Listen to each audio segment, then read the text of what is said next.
Section 4.1 is going to discuss exponential functions.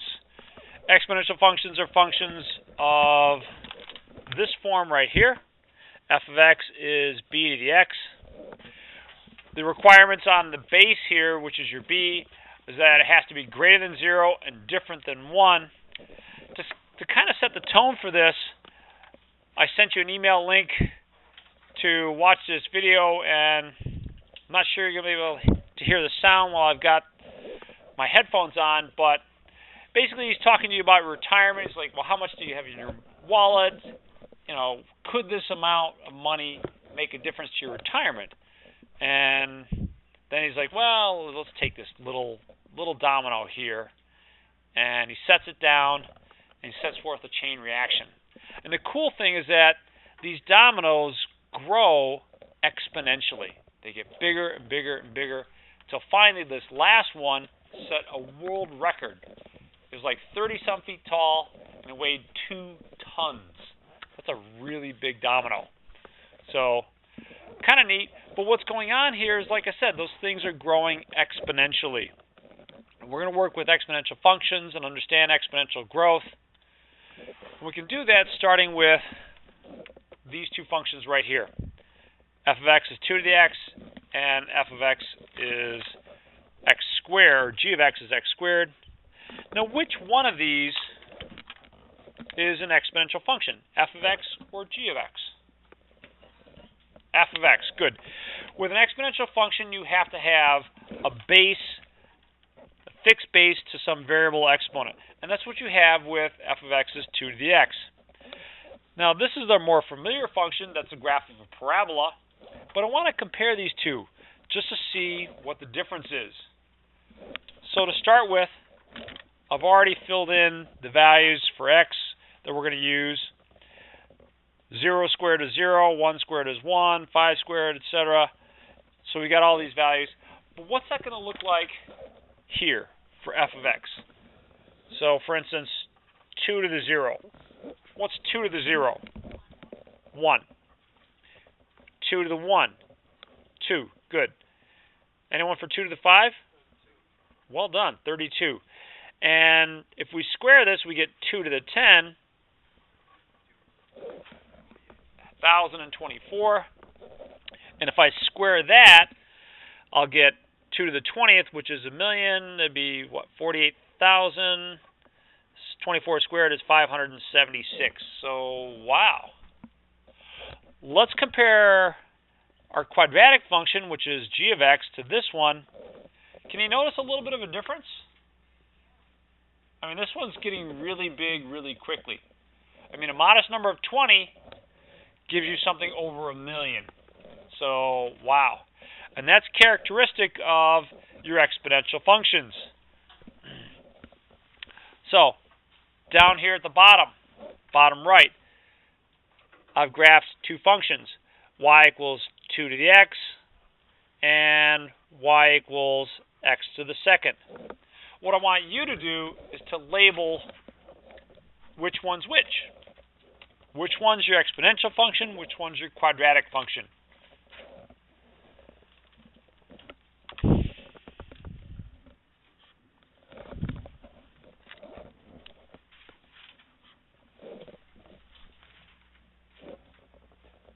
So what do you think? Which one's this one? Y to the 2x? Y equals e to the 2, or 2 to the x? Is this one our exponential function? Yeah. Notice how much faster it's growing as compared to this one. So this one's kind of a pokey function in terms of how fast it grows. That's your quadratic function. This one, by comparison, really takes off. I mean, for a while, they're pretty close to each other, but after a while, the exponential function just grows really, really quickly. And that's one of the important features about the graph of an exponential function, is that it grows quickly. Now, this is assuming that the base is bigger than 1. It grows quickly.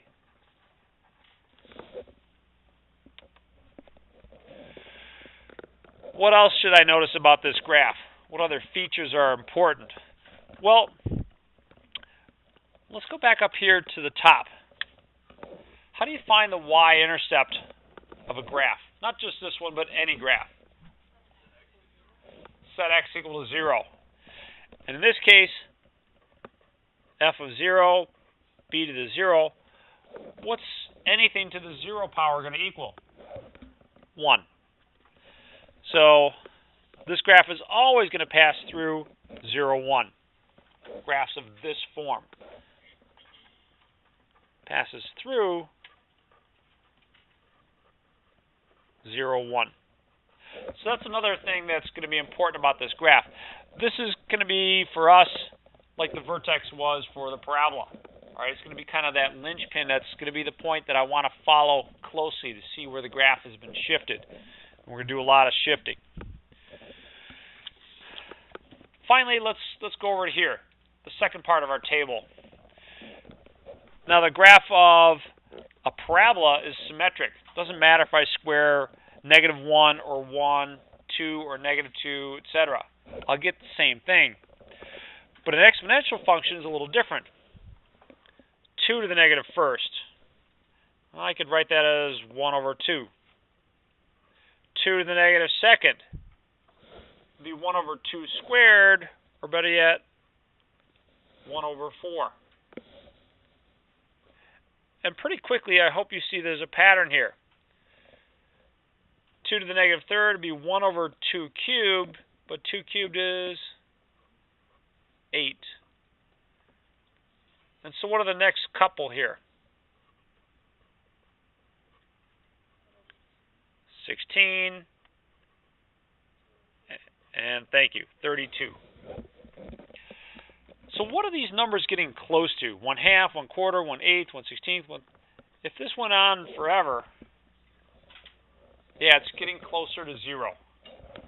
And you can actually see that in the graph. So let me share with you a little secret here. This function right here, right there, that's your graph of 2 to the x. So let's label that right there. Y equals 2 to the x. And what you see from the graph is what we saw in the table. That is, for values of x that are negative, the farther out we go along the x-axis, the closer this graph gets towards the graph of y equals 0. So that graph serves as an important guide for our function.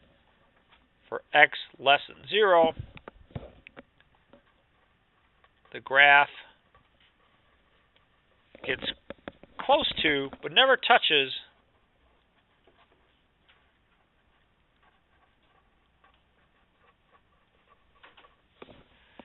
y equals 0. Oh, bless you. Yeah, before I even asked it, well done. Yeah, this is a horizontal asymptote. So, bonus points today. Good job. Yeah, that's exactly what this is. It's a horizontal asymptote for your graph. So, okay, let's play around with this a little bit and see what we can come up with and get used to shifting these things around. But these are the 3 features that you should know and be very comfortable with for your exponential graphs. That is, assuming that the base is greater than 1. We'll talk about what happens when it's, say, between 0 and 1 coming up. Okay, let's flip over to the back of our handout then, where I've got some graphs here for us, and practice some shifting around.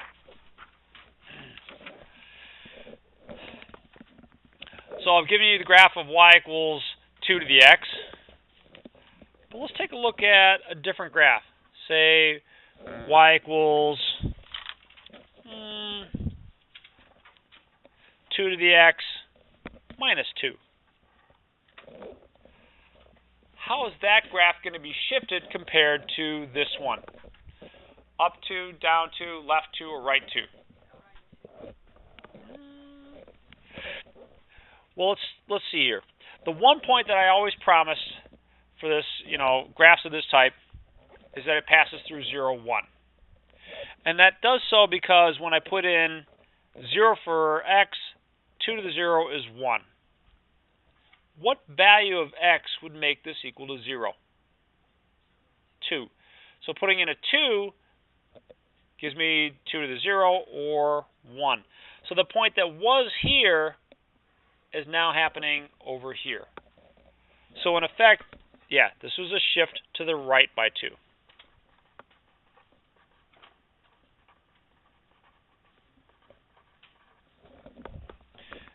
And what we're going to do is essentially draw the same graph, just shifted to the right by 2. So something like that. I was actually impressed. My effort this morning wasn't as good. So it was just practice, maybe. So, good question. When I look back at that, I'm like, dang, way to go. All right, so thank you. Let's try a couple more, though, and understand what some of these other ones are like. Wait, let me appreciate that for just one more second. Okay, that's good. Let's try y equals 2 to the x.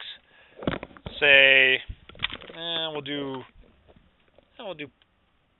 plus 3.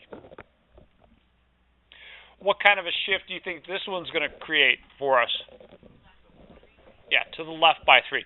So what you're seeing is what I wanted you to see, that when you change things in the exponent, you're getting that horizontal shift. So that's good.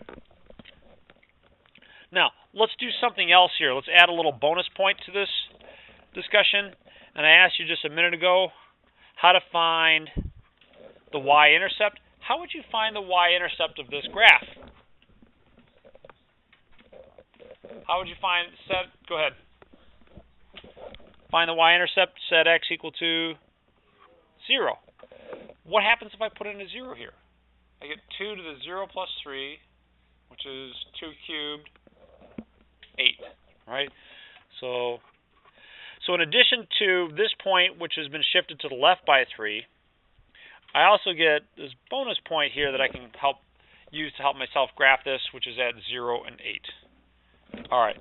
Now, the unfortunate part about this stellar, amazing graph here is that I doubt I can duplicate that here. But we'll see. Let's just do our best.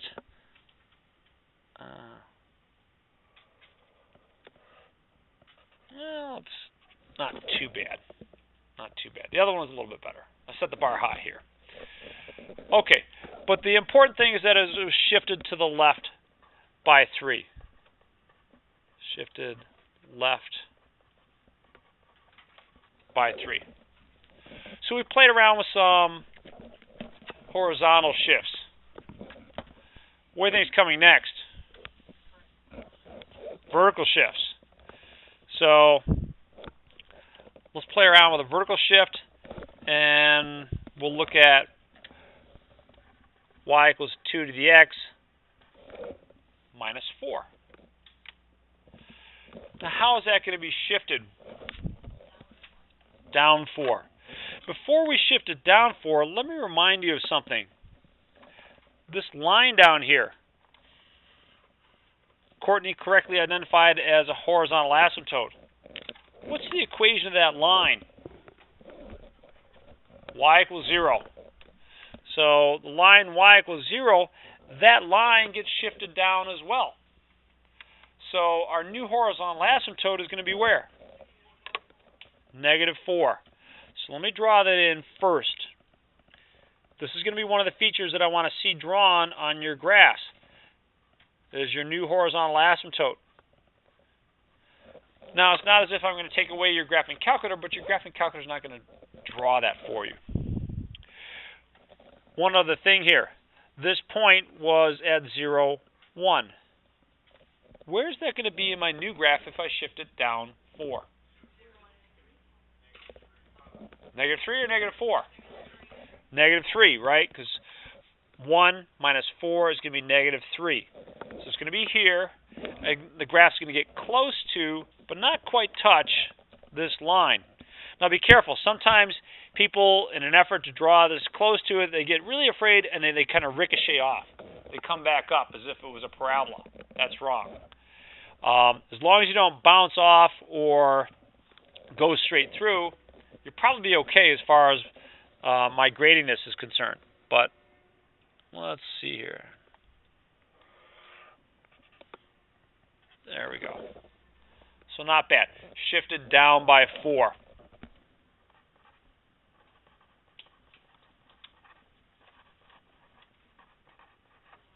It's really nice to be able to just look at these and know what the shape is going to be based on knowing the original shape and how it's been translated. Yes, sir?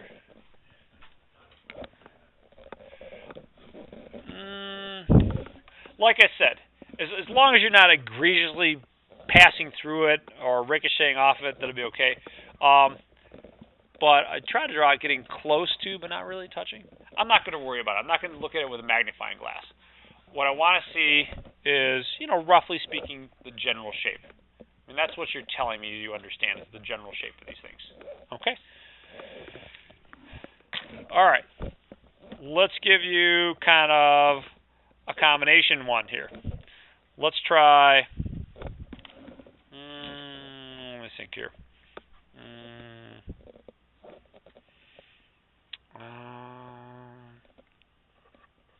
Y equals 2 to the x plus 3 plus, I'll do 6. So what's going on with this graph? Where's it been shifted to? My suggestion is that you start by drawing this, or start drawing of this with drawing the new horizontal asymptote. Figure out, well, where's that going to be? So I did that in our previous graph. I should probably label it. That's y equals -4 here. Where's that going to be with our new graph? Yes. Thank you, ladies.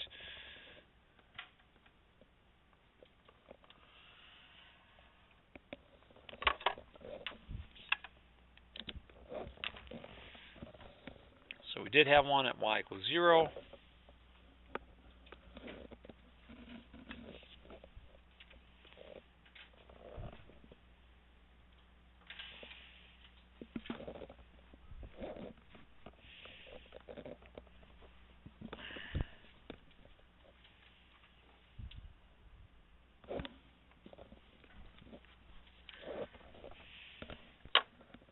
Hopefully you're ahead of me on this.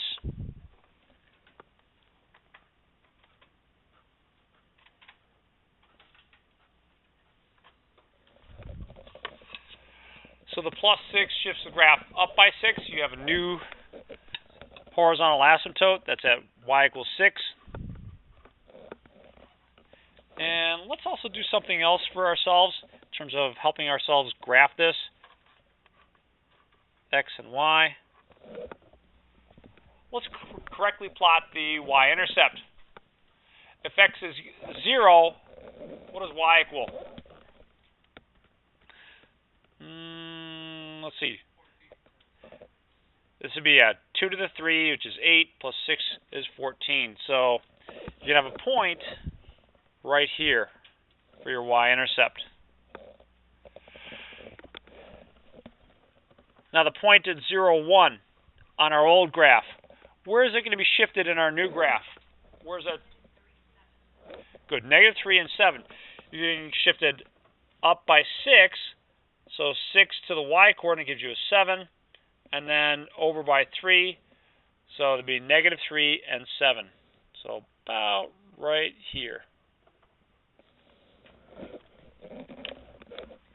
And then we'll just draw in the graph from there.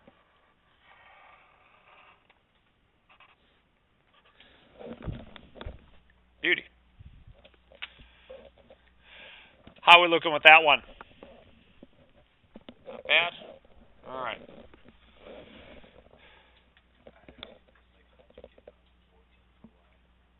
Oh, just plugging in a 0 for x, right? So 0 plus 3 is 3. 2 to the 3 is 8. 8 and 6 gives you 14. But no, I appreciate the question. Thank you. Anything else on this one? Notice that this nice horizontal line gives you a good guide for your graph. The graph shouldn't really come below this line.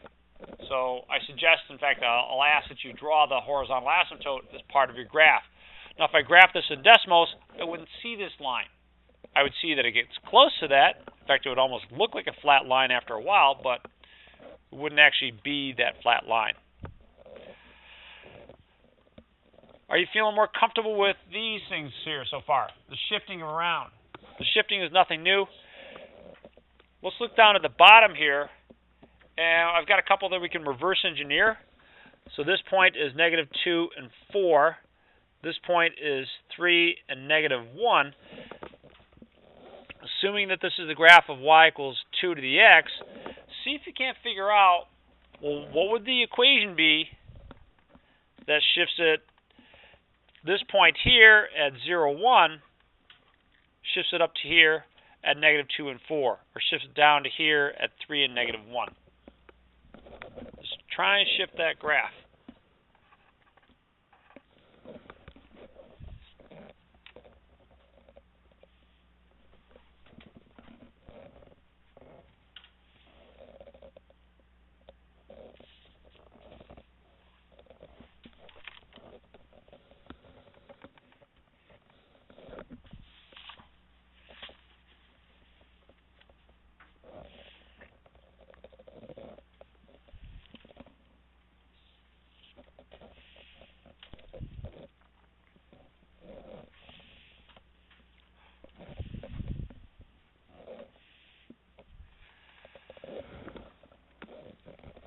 All right, a couple of you seem pretty engaged, so I'm not going to stop you. I'll give you another minute or so to look at that.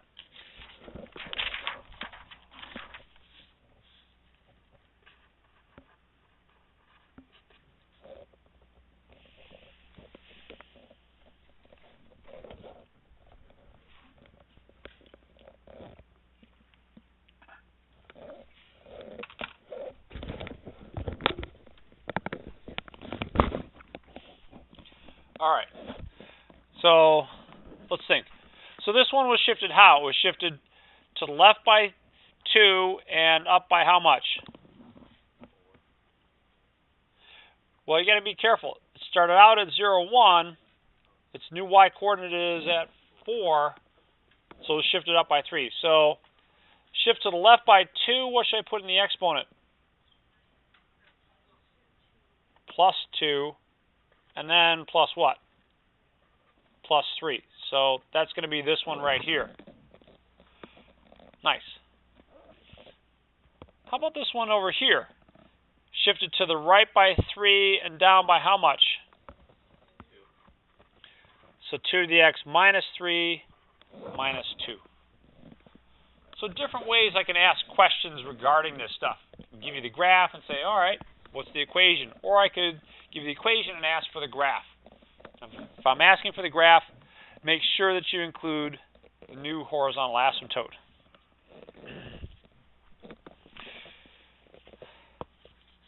Let's play around with this some more.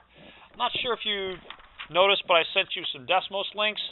So let me take a look at some Desmos links and comment further about the graphs of these types of functions. And let's see.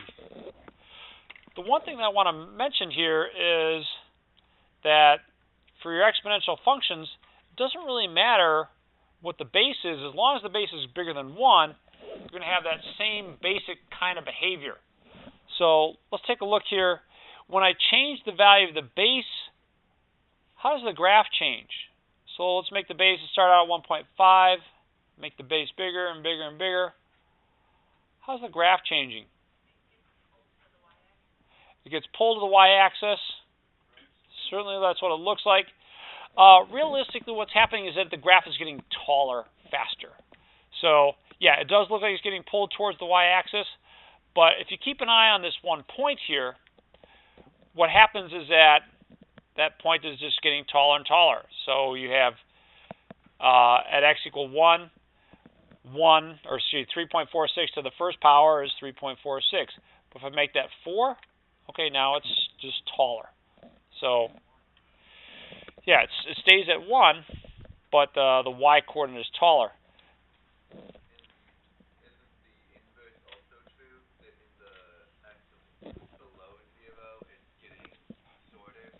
Well, between 0 and 1, yeah, it's going to get shorter faster. And we'll get there in a little bit.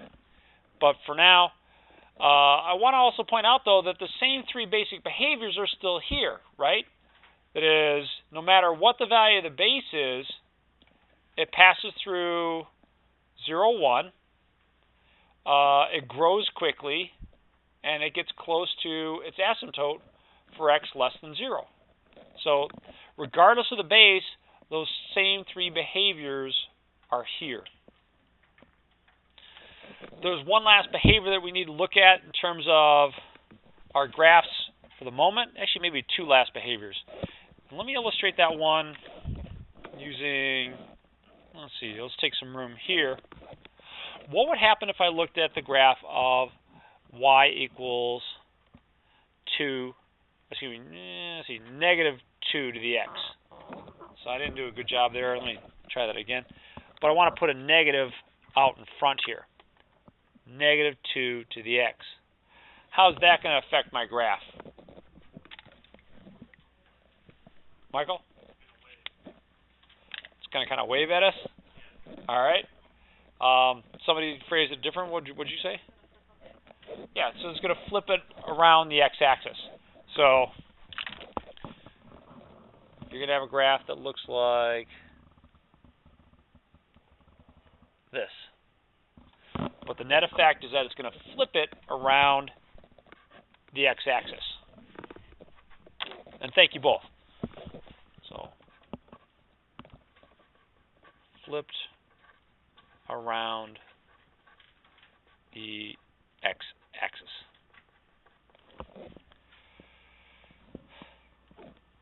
Now, I've kind of run out of room on this sheet, but there is one last thing that I'll do to the graph of our exponential functions. And I'm going to go back to our Desmos links, this time to the other one. Let me shut these off. So here's your graph of 2 to the x. What's going to happen if I plug in a negative in for the x? Now, we already saw what happened when I plugged in a negative here. Plugged in a negative there, it reflects it across the x-axis. What happens if I plug in a negative here? What's that going to do? Y-axis, yeah, perfect. Thank you. It's going to reflect it across the y-axis. So I can reflect it across either axis that I want. But putting in a negative here reflects it across the y-axis. Likewise, 3 to the x, same basic features, right? Passes through 0, 1, grows quickly, gets close to its asymptote. But what if I did this one, 1/3 to the x? Now I'm getting what Andrew was talking about, which is this decreasing function, that it decreases exponentially. Now, why is that just like putting in 3 to the negative x? Well, let's kind of take a quick look at that. And for that, we'll go on to the front side of our handout again.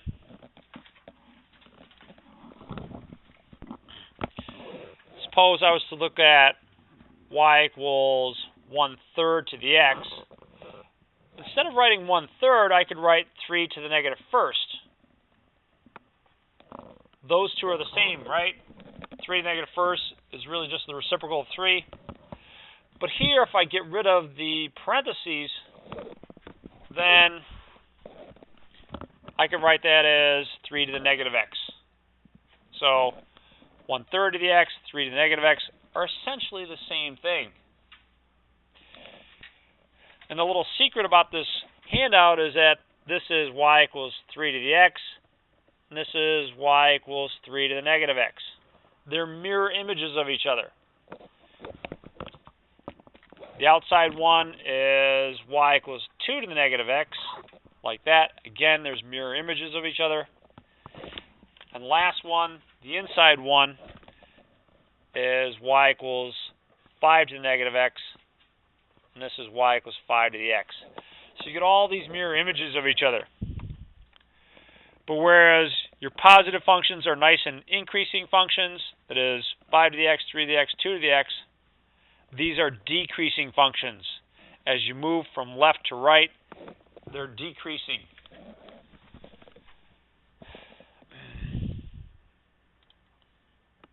So So let's just look at all the decreasing ones. So this last one was a little bit fancy. I wrote that instead of 1/5 or 5 to the negative x, I wrote it as 0.2. So, okay. But you can see that these are decreasing. They still pass through the 0.01. Not a big shocker there, but it's nice to see it. And that negative here is causing reflection around the y-axis. All right, let's put all these things together and work through the graphs of a few functions in the book. We'll start with problem number 28.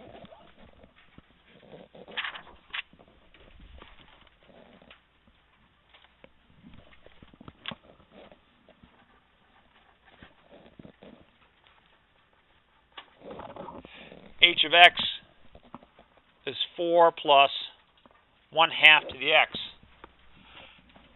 Now, it might be a little bit hard to work with it in this form. So let me rewrite this. Let me rewrite it as 4 plus 2 to the negative first raised to the x, or better yet, 4 plus 2 to the negative x, and finally, as 2 to the negative x plus 4.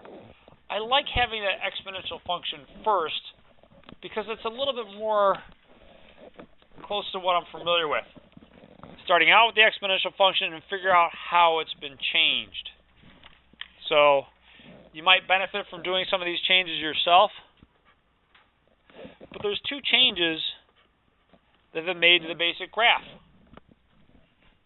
What are they? How's this graph change compared to the graph of, say, 2 to the x? George?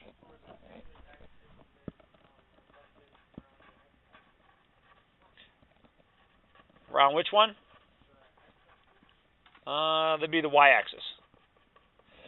So the negative flips it around the y-axis. If I wanted to flip it around the x-axis, where should I put the negative? In front of the 2. Yeah. So that would be a flip around the y-axis there.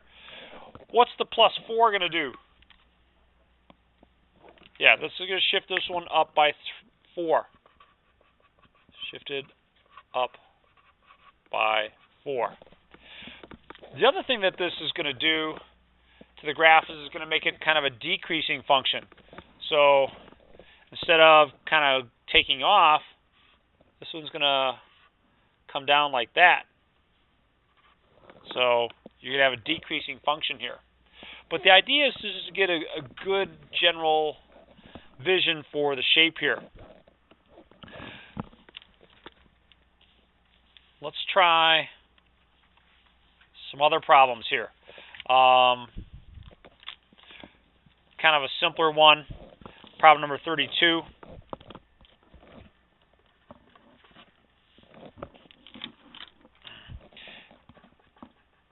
F of x is 2 to the x minus 3. How's that graph going to be shifted? Yeah, shifted to the right by 3.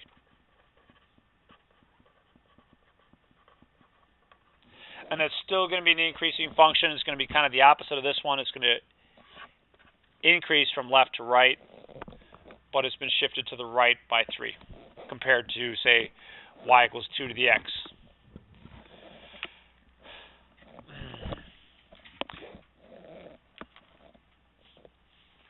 Let's try problem number 36.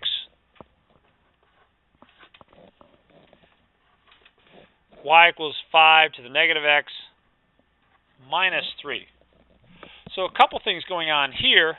Let's see if we can't figure out what's happening with this one.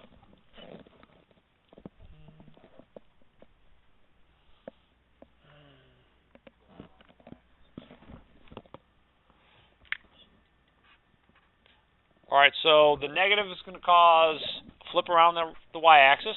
Thank you. Flipped around the y-axis.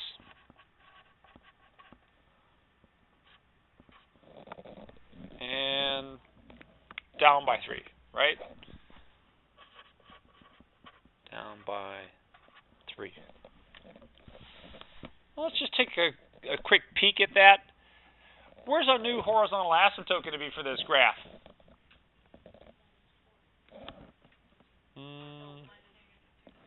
Negative 2, right? Well, actually negative 3. Negative 3, because it was at y equals 0. It's going to be shifted down by 3. So the horizontal asymptote is going to be shifted down to negative 3. I think this is the graph right here. Yeah, there you go. You can see it doesn't take very long before this flattens out, right? And it gets really, really close to its horizontal asymptote of negative 3. So after x equals 3, the graph doesn't really look distinguishable from its horizontal asymptote. They're that close. Let's try another one. Problem number 38.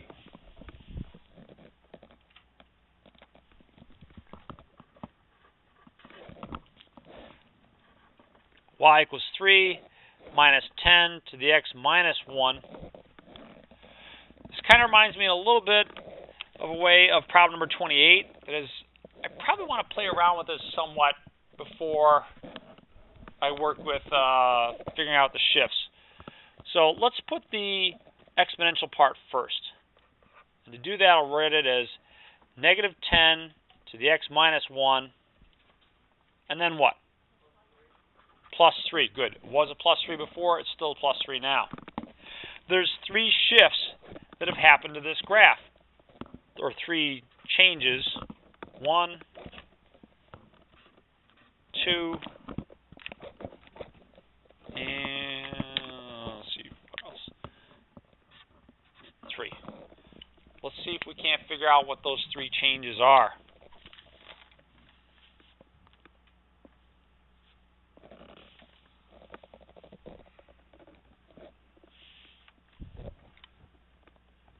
George, why don't you give me the first one? What changes have been made to this graph compared to, say, up by 3? All right. Thank you. And George, you were volunteering too? Yeah. This is going to cause a flip around the x-axis. Flipped around the x-axis.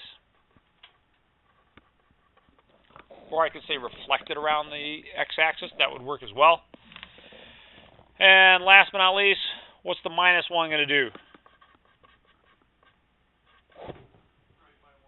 Yeah, thank you. Shifted to the right by 1.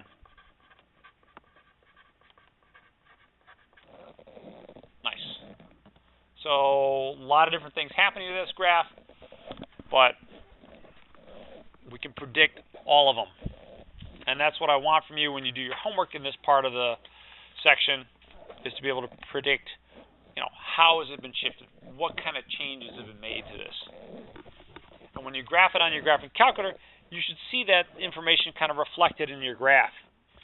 If there's a difference, we'll figure out, what's going wrong? Did I type in the equation wrong? Not sure.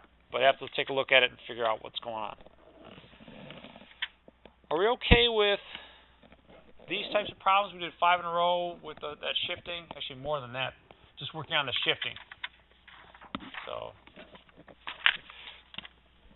let's do a couple problems that ask us to reverse engineer some stuff. And that is, start with problem number 22. And give us a graph. Let's take a look at that graph.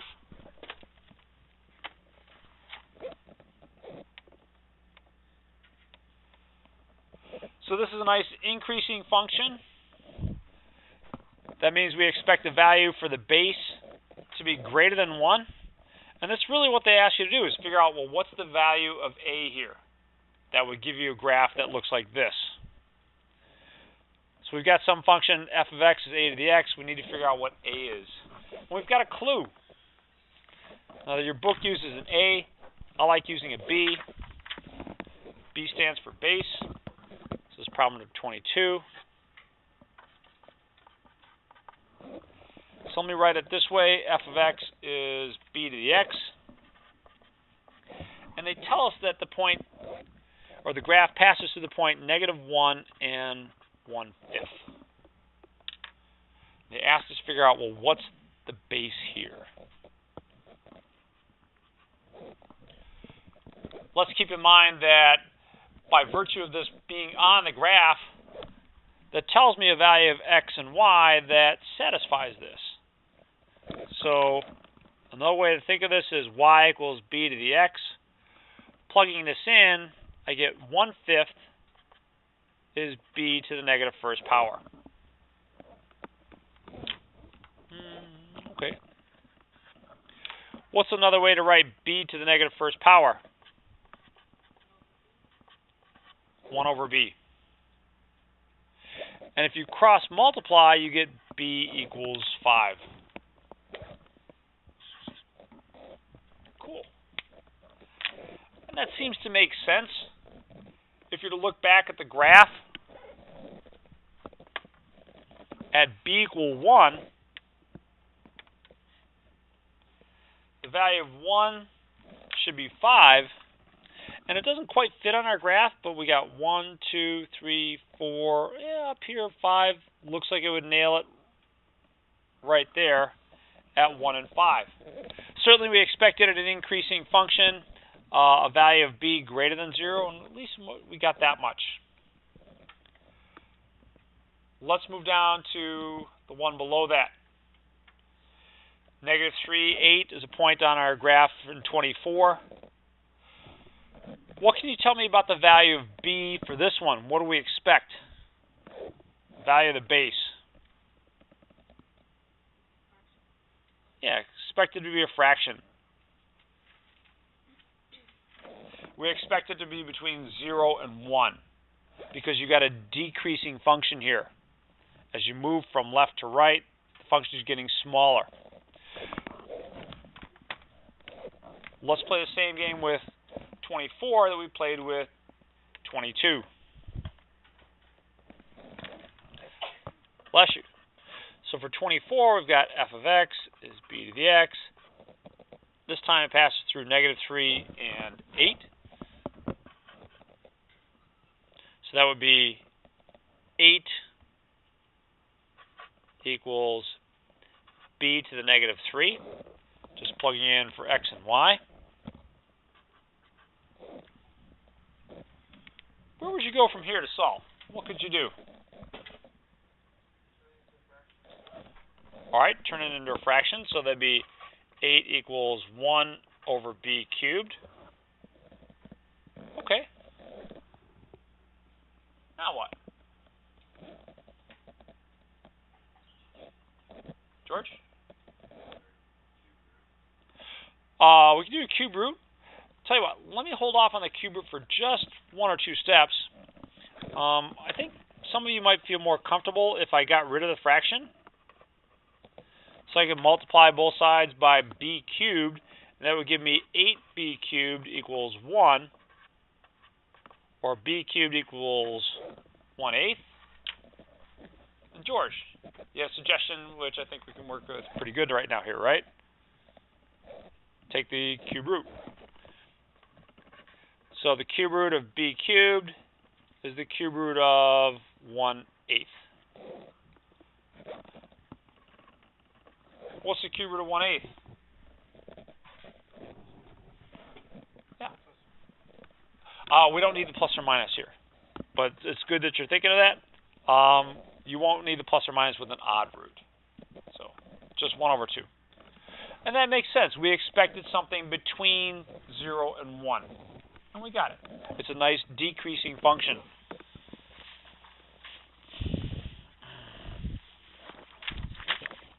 Okay. Looking all right there. Now, one of the cool things for us is one of the applications of exponential functions. And that application is for compound interest. So I think everyone got them. I think they went around. Population growth, that's coming.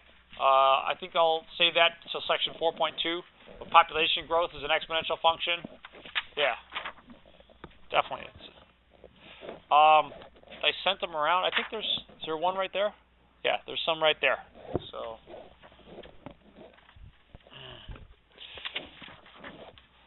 So let's look at compound interest.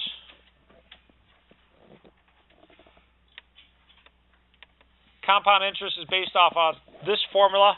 And if you notice, there's a couple things in the exponents. So let's go through these things and understand what they are. A is the amount of money that you get when you invest some and you get interest for a while. The fancy word for A is amortized. This is your amortized value. But that's such a big $10 word that I figured, we'll keep it easier. It's the amount. It's the amount that you're going to have when you're all done. So R is your rate of interest. The important thing is you have to express this as a decimal. If you don't express it as a decimal, then wow. So for instance, 2%. What's 2% as a decimal? 0.02. Good. So you have to write it as a decimal. If I put in a 2 here, all of a sudden I'd be giving myself 200% interest. If you have a place that you can get reliable 200% interest, share it with me. I'll give you an A. All right? That would be awesome. But I don't think we're going to find such a place. So I'm not in danger of losing my job. N is the number of times a year that interest is compounded. How often do they put in interest into your account? And T, of course, is your time over which you invest things. So let's assume you're going to invest some money in a bank for a little while until you get to graduate school. You're going to invest $5,000 with Jackie's Junk Band Bank at 2% interest rate for 3 years. So they offer interest compounded quarterly, which is N equal 4. If you plug all those values into this expression here, P is your 5,000. Your interest rate is 2%, so it's a decimal 0.02. Compounded quarterly, so N is 4. You see that here and here. And you can run through all the arithmetic like this. But we're not going to run through all the arithmetic. That's why we pay big bucks for our fancy graphing calculators. We're going to make our calculator do all the work.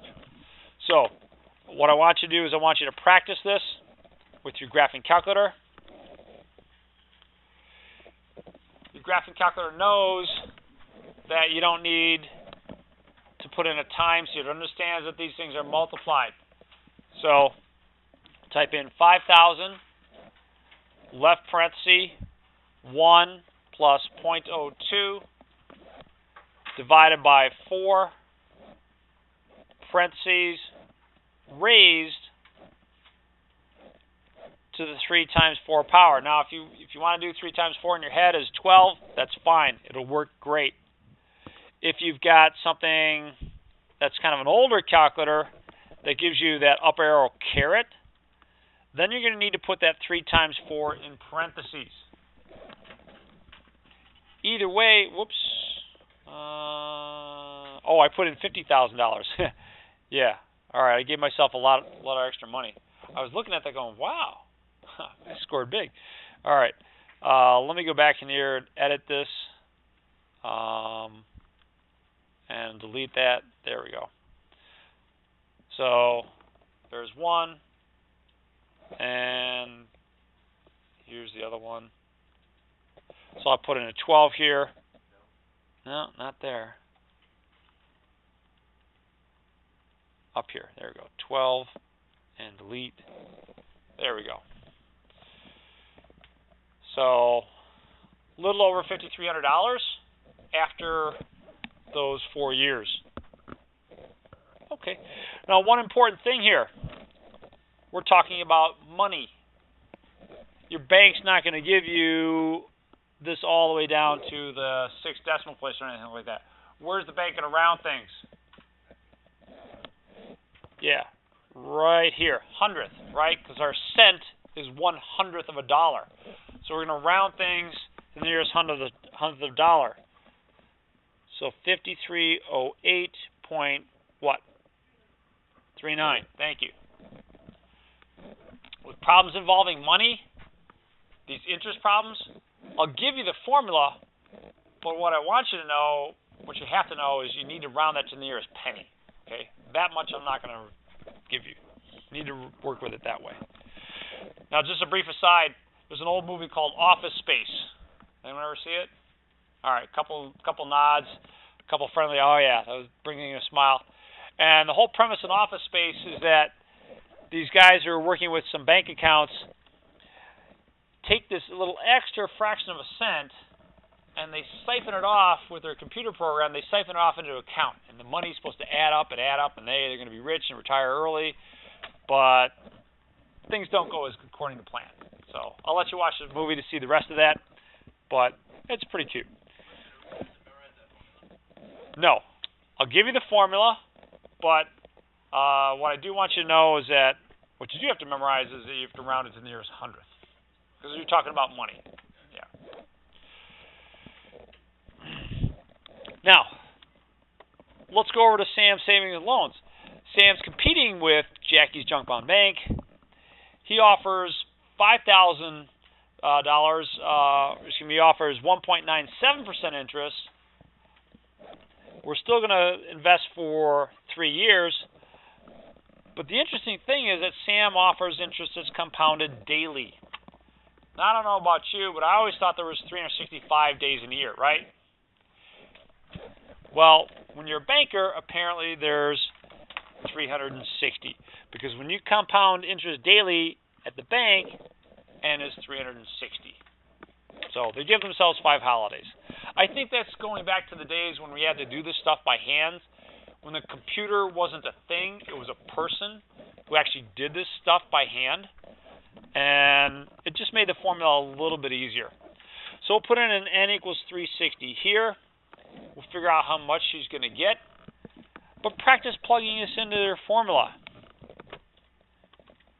And as you do that, let me show you what you would have to do if you didn't have the nice TI-84 graphing calculator, if you were doing it kind of old school. Let me see here. Go up to Classic. 5,000. 1 plus 0.0197 divided by 360. Now, if your calculator is old school, when you hit that up arrow key, it gives you an up arrow. And you can't just type in 360 times 3, because what it would do is it raises this to 360 power, and then it multiplies everything by 3. So you have to do one of two things. Either put this in parentheses, 360 times 3. Whoops. Oh, I didn't get rid of the extra 3 there. Put it in parentheses. Let's see. Yeah. Delete. Or you can just do that out ahead of time and say, oh, okay, 360 times 3, that's 1080. One of those two. What would this round to? Nice. I'm glad that you said 40. Because even though there's a 0 here, I need to put that 0. If you didn't put that 0, it kind of looks like, well, wait a minute, what's in the pennies place? So round to the nearest hundredth there. How are we looking on that one? Are you okay with the interest formulas? So,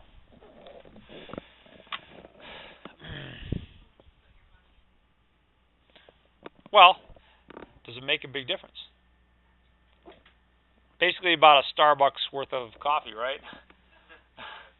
Yeah, it's about $4. I mean, so I don't think I'd drive very far out of my way to get to Jackie's Junk Bond Bank, because in the end, you're going to be spending more in gas than you're getting back in extra interest. So it's a good question. Yeah, but Jackie's, all things being equal, then yeah, put it in Jackie's. Now, one of the things that you can see from this handout is this, that how much you get an interest and how often you compound it makes a difference. And I want to look at this latter possibility. How often you compound things. Let's see what kind of a difference that this makes. So we're going to do so with kind of a fictitious example. I always think of the old Eddie Murphy movie, Trading Places, because they had a standard bet of $1. And we're going to invest that $1 for 1 year at 100% interest rate. Now, what's 100% as a decimal? 1. So basically what I'm doing is I'm taking everything in this formula right here and setting it equal to 1 except for n. So all three of these values here, P, R, and T, are going to be set equal to 1. And so that gives me an expression like this. Okay. What this will do then for us is it allows us to figure out, well, how much money am I going to get back if I invest $1 for 1 year at, interest of 100% compounded n times a year. Now to investigate this, let's put it into our calculator. So, let's see. Let me use this one here. So I'm going to take this expression and plug it in as 1 plus 1 over x to the x power. So let me clear this out here. So left parenthesis 1 plus 1 divided by x, right parenthesis raised to the power of x. And what this will help me do is investigate the effect of different periods of compounding on my interest. Now let's do the first one kind of in our heads first. Suppose you invest your $1 on January 1st. If interest is compounded once a year, at the end of the year, they're going to give you 100% interest. 100% of your dollar is $1. You add that to your account, and now you got $2. Okay. What happens if you compound interest twice a year? Well, if you compound interest twice a year, you invest your dollar on January 1st. On July 1st, they give you half of your interest. 50% of $1 is 50 cents. Then you add it to your account, and now at the end of the year, you get the remaining 50% interest. 50% of $1.50 is 75 cents. 75 cents plus your $1.50 is, not all at once, is silence. It's $2.25. Let's look at our table and see if we can't match these things. If you hit the second key and the table key, oh my, I got to get rid of some things here. There we go. If I put in a 1, I get $2 back. If I put in a 2, I get $2.25 back. But now I get greedy. I'm like, hey, this is cool. Interest on my interest, I made more money. Let's compound quarterly. N equals 4. Compound monthly. N equals 12. So look, I went from $2.44 to $2.61. I got an extra 17 cents back. So I start getting greedier. Let's compound daily, at least daily according to the bankers. 360. Now I'm getting extra dime. Can anyone envision what 8,760 times a year would be? Hourly. Yeah, let's check it out. 365 times 24. So that's kind of cool that you can do that on your calculator. You can do the multiplication there. That's hourly. But something happens here. Something kind of disappointing. Does my little upward trend really continue like this? Yeah, barely 1 cent with rounding. If you subtract these two, I'm getting less than an extra half cent. It's slowing down. I'm kind of reaching a limit. If you were to graph this, then you'd see the graph come up and then peter out. And what's going on is that you are reaching a limit. With calculus, you can actually explore that limit exactly. If you were to compound infinitely often, that is continuously, every second of every minute of every hour of the day of the year, then this is exactly how much money you'd get back. You'd get back E. And E is the most important constant next to pi. So let's find E on our calculator. So let's exit out of this, second and quit. There's a couple places that you can find E. And it took me an embarrassingly long time to realize that one of them is right above the division key. right over here, upper left. What do I have to do to get e? Yeah, second divide. When you do that, it gives you the nice e symbol. You press enter, and you get a decimal expansion for e. And that's one place you can get e. Now, sometimes I'll want e to a power. So if I wanted e to some number, then I'm going to go down and use the expression right above the log key, e to the x. So second ln, let's do, say, e squared. Yay. So there's e squared. And you can use that to get e to whatever power you want. It's very convenient. Now, what's happening here is that if you let n get really, really large, this expression effectively becomes e. And so that gives us a formula for continuously compounded interest. A equals PE to the RT, where these values, these letters, represent the same thing that they did for our other interest formula. Principal, rate of interest, time, and the amount that you get when you're all done. So how much money would we have made if we could somehow convince Sam to give continuously compounded interest? So that'd be 5,000. Our interest rate was 1.97%. So it'd be e to the 0.0197. And we want to invest that for 3 years.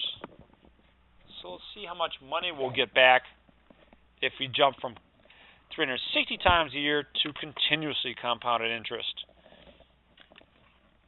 So 5,000. Second ln, 0.0197 times 3. And bam. Did we cash in by moving to continuously compounded interest? Not really.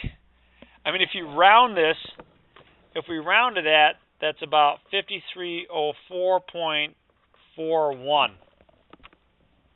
How much extra money do we make by moving to continuously compounded interest?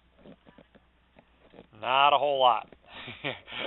Basically a penny if you rounded correctly. So, in any case, the point here was to practice that formula. So, hopefully we're looking good on that one. Any comments or thoughts on exponential functions? Let me give you some homework.